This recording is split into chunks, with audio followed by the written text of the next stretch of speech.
13 अप्रैल को नोएडा के औद्योगिक सेक्टरों में वेतन वृद्धि की मांग को लेकर शुरू हुआ श्रमिकों का प्रदर्शन अचानक हिंसा में बदल गया। लेकिन अब इस पूरे मामले ने एक बड़ा राजनीतिक मोड़ ले लिया है।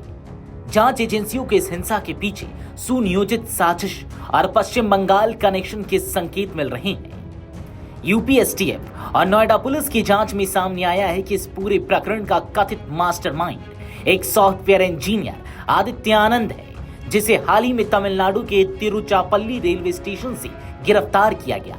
आदित्य को ट्रांजिट रिमांड पर नोएडा लाया गया, जहां कोर्ट में पेशी के बाद उसे न्यायिक हिरासत में भेज दिया गया है।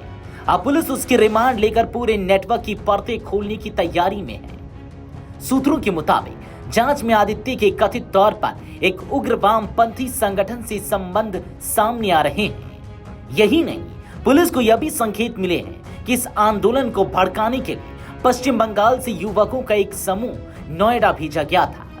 बताया जा रहा है कि मार्च के अंतिम सप्ताह में पश्चिम बंगाल में एक बैठक हुई थी, जिसके बाद 3 महिलाओं और एक युवक को आदित्य के संपर्क में भेजा गया।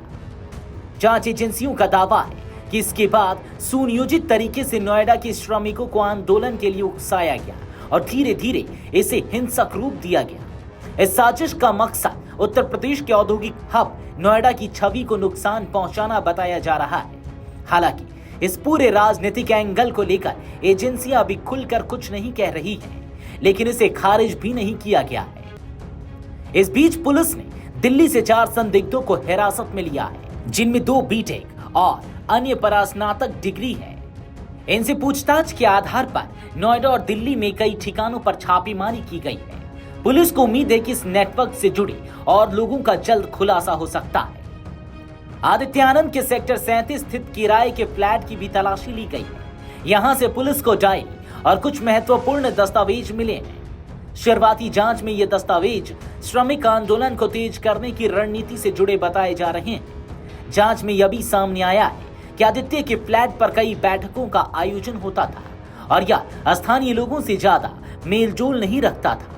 आसपास के लोगों के मुताबिक कुछ युवक अक्सर शाम के समय उससे मिलने आते थे। वहीं इस मामले में बिगुल मजदूर दस्ता से जुड़े एक और संदिग्ध हिमांशु को भी गिरफ्तार किया गया है। पुलिस के अनुसार हिमांशु आदित्य के लगातार संपर्क में था और हिंसा वाले दिन नोएडा में सक्रिय भूमिका निभा रहा था।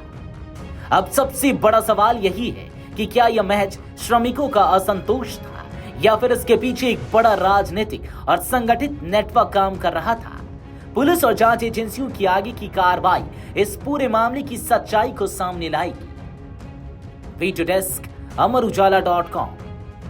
अगर आप ये वीडियो YouTube पर देख रहे हैं तो हमारे चैनल को सब्सक्राइब कर बेल आइकन दबाएं और Facebook पर देख रहे हैं तो हमारे पेज को लाइक करें।